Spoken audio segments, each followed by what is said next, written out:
ত্রিপুরায় ত্রিস্তর পঞ্চায়েত নির্বাচনের নির্ঘণ্ট ঘোষণা হয়েছে। আগামী 8 আগস্ট নির্বাচন অনুষ্ঠিত হবে এবং 12 আগস্ট গণনার দিন ধার্য করা হয়েছে। ত্রিপুরায় ত্রিস্তর পঞ্চায়েত নির্বাচনের নির্ঘণ্ট ঘোষণা হয়েছে। আগামী 8 আগস্ট নির্বাচন অনুষ্ঠিত হবে এবং 12 আগস্ট গণনার দিন ধার্য হয়েছে। ত্রিপুরা রাজ্য নির্বাচন কমিশনার শরদিন্দু চৌধুরী বুধবার সচিবালয়ে সাংবাদিক সম্মেলনে ওই ঘোষণা দিয়েছেন। প্রসঙ্গত, ত্রিস্তর পঞ্চায়েতের অধীনে ত্রিপুরায় 8টি জেলা পরিষদ, 50টি পঞ্চায়েত সমিতি এবং 589টি গ্রাম পঞ্চায়েত রয়েছে। ত্রিস্তর পঞ্চায়েতে মোট 12,95,086 জন ভোটার রয়েছে। রাজ্যে 35টি ব্লকে 6,59,013 জন পুরুষ, 6,36,062 জন মহিলা এবং তৃতীয় লিঙ্গের 11 জন ভোটার পঞ্চায়েত নির্বাচনে ভোটাধিকার প্রয়োগ করবে। এদিন রাজ্যে নির্বাচন কমিশনার জানিয়েছেন, আগামী 11 জুলাই পঞ্চায়েত নির্বাচনের বিজ্ঞপ্তি জারি করা হবে। বিজ্ঞপ্তি জারির সঙ্গে সঙ্গেই মনোনয়নপত্র জমা নেওয়া শুরু হবে। মনোনয়নপত্র জমা দেওয়ার অন্তিম তারিখ 18 জুলাই নির্ধারিত হয়েছে। স্ক্রুটিনি 19 জুলাই এবং মনোনয়নপত্র প্রত্যাহার করা হবে 22 জুলাই পর্যন্ত। তিনি জানান, ভোট কেন্দ্রে 8 আগস্ট এবং ফলাফল 12 আগস্ট ঘোষণা হবে। সাথে তিনি যোগ করেন, 17 আগস্টের মধ্যে নির্বাচনী প্রক্রিয়া সমাপ্ত করতে হবে। যে রাজ্যের পঞ্চায়েতের মেয়াদ 14 আগস্ট শেষ হতে যাচ্ছে। বর্তমান যে পঞ্চায়েত, স্বাভাবিকভাবে কমিশন উদ্যোগ নিয়েছে এই পঞ্চায়েত ইলেকশন করার জন্য। আমরা এই ইলেকশনের দিনক্ষণ আজকে ঘোষণা করব। আমাদের এই রাজ্যে টোটাল 606টা গ্রাম পঞ্চায়েত আছে। সেখানে নাম্বার অফ কনস্টিটিউয়েন্সি আছে 3,517। আমরা আপনাদেরকে এই প্রেস নোটটা দিয়ে দেবো, সেখানে সব আছে। নাম্বার অফ সিট আছে 6,370। পঞ্চায়েত সমিতি আছে 35টা। নাম্বার অফ কনস্টিটিউয়েন্সি আছে 423। সিটও আছে 423। জেলা পরিষদ আছে টোটাল 8টা, 116টা কনস্টিটিউয়েন্সি, 116টা সিট। এখানে এই নির্বাচনের ক্ষেত্রে যেটা খুব গুরুত্বপূর্ণ সেটা হলো ইলেকটোরাল রোল। সেটা ইতিমধ্যেই ফাইনাল ইলেকটোরাল রোল পাবলিশ করা হয়েছে। সেই পাবলিকেশন অনুযায়ী আমাদের টোটাল আছেন এই ইলেকশনের জন্য 12,94,153 জন। তার মধ্যে মেল আছেন 65,800, 6,58,445 এবং ফিমেল আছেন 6,35,597। আদার্স আছে 11। এইখানে আপনারা জানেন পোলিং স্টেশন একটা গুরুত্বপূর্ণ অংশ, যেখানে ভোট দেবেন সবাই।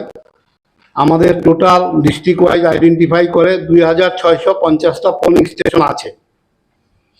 এখানে ভোটার আইডেন্টিফিকেশনের ক্ষেত্রে ইলেকশন কমিশন যে নীতি নেয়, আমরাও সেটা নিয়েছি।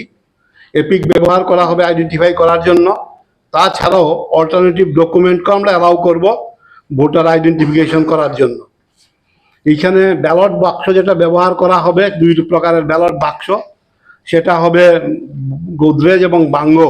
বড় যেটা বাক্স সেটা গোদরেজ টাইপ বলা হয়, ছোট যেটা সেটাকে বাঙ্গো বলা হয়। ব্যালট পেপারও 3টা কালারের হবে। হোয়াইট হবে ফর গ্রাম পঞ্চায়েত, পিঙ্ক হবে ফর পঞ্চায়েত সমিতি এবং গ্রিন কালার হবে জেলা পরিষদের জন্য। কাউন্টিং হল ইতিমধ্যেই আমরা নোটিফাই করে দিয়েছি। এখানে শুধুমাত্র কুমারঘাট এবং বিশালগড়েই সেপারেটভাবে কাউন্টিং হল 2টা হবে, 2টা করে হবে। আর বাকি সব জায়গায় একটা কাউন্টিং হল হবে, কারণ তাদের সংখ্যা বেশি। আমরা ইতিমধ্যেই বিভিন্ন পলিটিক্যাল পার্টির সঙ্গে 2 দফা মিটিং করা হয়েছে। ল অ্যান্ড অর্ডার নিয়ে আরক্ষা দপ্তরে যারা আছেন তাদের সঙ্গে মিটিং হয়েছে। আমরা সার্বিক ব্যবস্থাপনা মোটামুটি চূড়ান্ত। এখন আমরা এই ইলেকশনের যে শিডিউল সেটা ঘোষণা করছি। এইখানে আগামী কালকে আমরা নোটিফিকেশন জারি করছি। তার মানে আগামী কালকে থেকে নমিনেশন প্রক্রিয়া হবে। এই প্রক্রিয়া চলবে 11/7 থেকে 18/7 অবধি। শুধুমাত্র পাবলিক হলিডে ছাড়া বাকি সব দিনে নমিনেশন গ্রহণ করা যাবে, সকাল 11টা থেকে 3টার মধ্যে। Last date of making nomination হচ্ছে 18/7/2024। স্ক্রুটিনি করা হবে 19/7/2024। Date of withdrawal of candidature হবে 22/7/2024। ইলেকশন হবে 8/8/2024, অর্থাৎ আগস্ট মাসের 8 তারিখ। ডেট অফ কাউন্টিং হবে 12/8/2024 সকাল 8টা থেকে।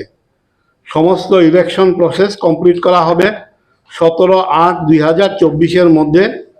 আর পোল হবে সকাল 7টা থেকে বিকাল 4টা অবধি।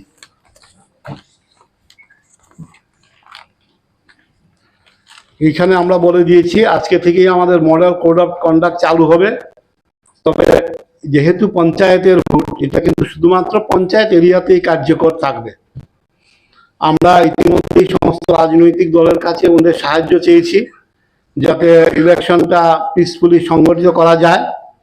ওরাও প্রতিশ্রুতি দিয়েছেন যে তারা সহযোগিতা করবেন যাতে ইলেকশন প্রসেসটাকে পিসফুলি কনক্লুড করা যায়। আমরাও আশা করছি সবার সার্বিক সহযোগিতায় আমাদের এই ইলেকশনটা খুব সুন্দরভাবেই অনুষ্ঠান করা সম্ভব হবে। তাছাড়াও আপনাদের জ্ঞাতার্থে আরেকটা জিনিস যেটা আমরা এক্সারসাইজ করেছি সেটাও আপনাদেরকে জানিয়ে দিচ্ছি। সেটা হচ্ছে আমরা এই ফাইনাল ভোটার লিস্ট পর্যালোচনা করে দেখেছি আমাদের এখানে 100 থেকে কম ভোটার আছেন এমন পোলিং স্টেশনের সংখ্যা আছে 30টি, 30, লেস দেন 100। আর 100 থেকে 300-এর মধ্যে পোলিং স্টেশন আছে 985, অর্থাৎ 985টা কেন্দ্রে 300-র মধ্যে ভোটার আছেন। 300 থেকে 500-র মধ্যে ভোটার আছেন 2017টি কেন্দ্রে। 500 থেকে 700-র মধ্যে আছেন 466, আর অ্যাবাভ 700 আছেন মাত্র 19টি কেন্দ্রে। আর সবচেয়ে কম ভোটার আছেন ডুকলির একটা কেন্দ্রে 36 জন, আর সবচেয়ে বেশি ভোটার আছেন একটা কেন্দ্রে 784 জন, অর্থাৎ 784-র বেশি কোনো ভোটার আমাদের কোনো পোলিং স্টেশনে নেই। এখানে মনে রাখতে হবে ভোট তো সবাই মিনিমাম 3টা ভোট দেবে। যদি 4টা হয়, 2টা কনস্টিটিউয়েন্সির একাধিক যদি সিট থাকে তাহলে সেখানে 4টা ভোটও একজন দেবেন। স্বাভাবিকভাবে সময় তুলনামূলকভাবে একটু বেশি লাগবে। ল অ্যান্ড অর্ডারের ব্যাপারে যেটা বলা হচ্ছে, আমাদের ডিজি সাহেবের সঙ্গে বৈঠক হয়েছে, তাছাড়াও একাধিক বৈঠক হয়েছে। বিভিন্ন জেলায় ডিএমরা তাদের লেভেলে মিটিং করেছেন, ব্লক স্তরে বিডিওরা মিটিং করেছেন রিটার্নিং অফিসার হিসাবে। আমাদের চেষ্টা থাকবে সব জায়গাতেই সিপিএমএফ যেটা পাওয়া যাবে কিছু, সেটা অন্য কাজে ল অ্যান্ড অর্ডার ডিউটিতে এক্সক্লুসিভলি ব্যবহার করা হবে। আর পোলিং স্টেশনে আমাদের টিএসআররাই মূলত ব্যবহার করা হবে। তো আমরা চেষ্টা করব সর্বাধিক যেটা ব্যবহার করা যায় তারই চেষ্টা করা। মনে রাখতে হবে শহর এরিয়া তো পুরোপুরি আর নীল করা যাবে না, সেখানেও যে কোনো সময় একটা ঘটনা ঘটতেই পারে, সেখানেও যেতে হবে পুলিশকে। এই সব দিক চিন্তা করে যতটুকু বেশি সম্ভব কাভারেজ দেওয়া সেটা সুনিশ্চিত করা হবে।